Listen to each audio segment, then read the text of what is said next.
अरे मेम साहब रुकिए।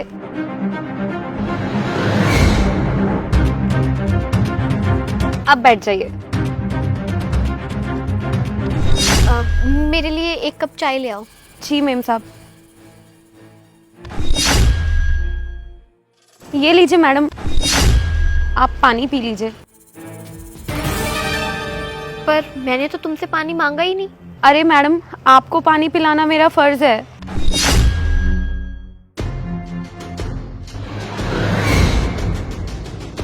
लड़की तो काफी अच्छी है।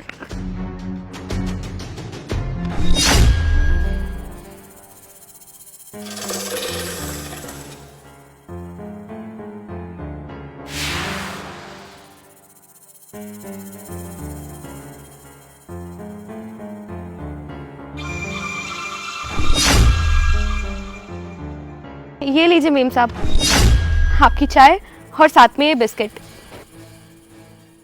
अरे पर मैंने तो तुमसे बिस्किट मांगा ही नहीं, मैंने तो सिर्फ एक कप चाय बोला था। अरे आप फिक्र मत करो मैडम, आप आराम से खाओ, मैं आपसे इसके पैसे नहीं लूंगी। और एक मिनट, तुमने ये क्या मेम साहब लगा रखा है? तुम सबको ऐसे ही बोलती हो क्या? मुझे लगता है तुम्हें कोई गलतफहमी हुई है। तुम मुझे जो समझ रही हो मैं वो नहीं हूँ। अरे ऐसी बात नहीं है मेम साहब, आप तो हमारी खास मेहमान हैं। खास मेहमान? पर वो कैसे?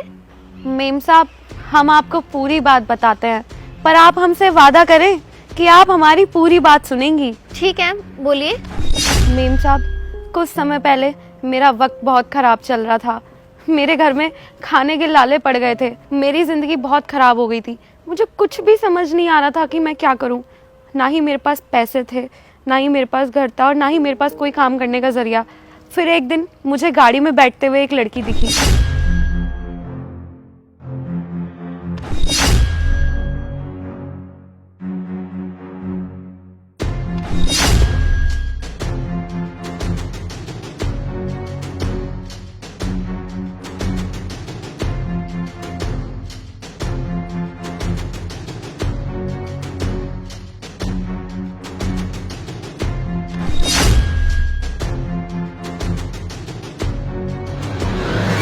अरे दीदी, वो शहर से मैं ये चॉकलेट लिया आया। अच्छा ठीक है, इन्हें जाके बच्चों में बांट दो।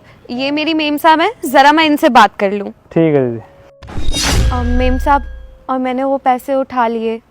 उन पैसों में से 5,000 का तो मैंने अपने बच्चों के लिए जब ही राशन ले लिया, और बाकी के बचे 35,000 में मैंने अपनी ये दुकान लगा ली।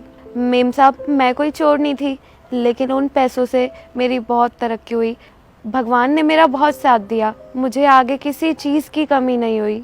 पर मेम साहब, मेरे दिल को ना तसल्ली नहीं थी, बहुत बुरा लगता था।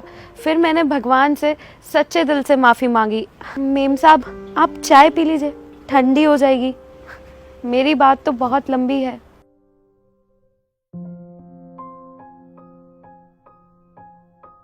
फिर मेम साहब, एक रात मुझे एक सपना आया।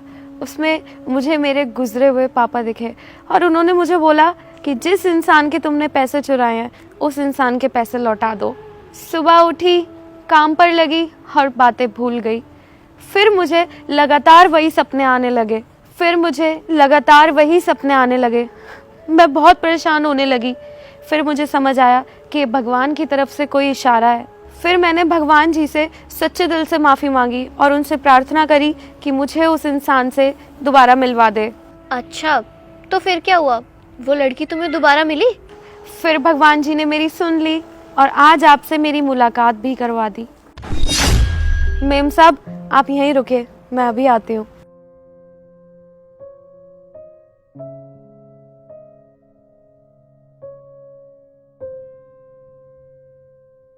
ये लीजिए आपकी अमानत, 40,000 रुपये। मेम साहब, मुझे माफ़ कर दीजिए। मैं जानती हूँ मैंने बहुत गलत करा, पर हो सके तो मुझे माफ़ कर दीजिएगा। तुम्हें मालूम है, मेरे पास भी ये पैसे किसी की अमानत थे, और जब मुझे पता लगा कि मुझसे ये पैसे कहीं गलती से गिर गए तो मैंने किसी को भी बद्दुआ नहीं दी, और मैंने भगवान से भी कोई शिकायत नहीं करी। और तुम्हें पता है, जिसको मुझे पैसे देने थे वो मैंने किसी ना किसी तरीके से जुगाड़ करके उसे दे दिए। तुम्हें पता है, मैं हमेशा से ही बहुत मेहनती थी। मैंने जितनी भी अपनी ज़िंदगी में कमाई करी सब मेहनत से करी। तो मुझे इतना तो भरोसा था अपने भगवान पे कि जो पैसे मेरे कहीं गिरे थे वो मुझे भगवान किसी ना किसी तरीके से लौटा देंगे। बिल्कुल मेम साहब, आपके ये पैसे बहुत बरकत वाले थे। मेरी रोज़ी रोटी में भी बहुत मुनाफा हुआ। और मेम साहब, आप भी मुझे माफ़ कर दीजिए ताकि मुझे भगवान जी माफ़ कर दें। तुम्हें तुम्हारी गलती का एहसास है, मेरे लिए इतना काफ़ी है, और मैंने तुम्हें माफ़ किया।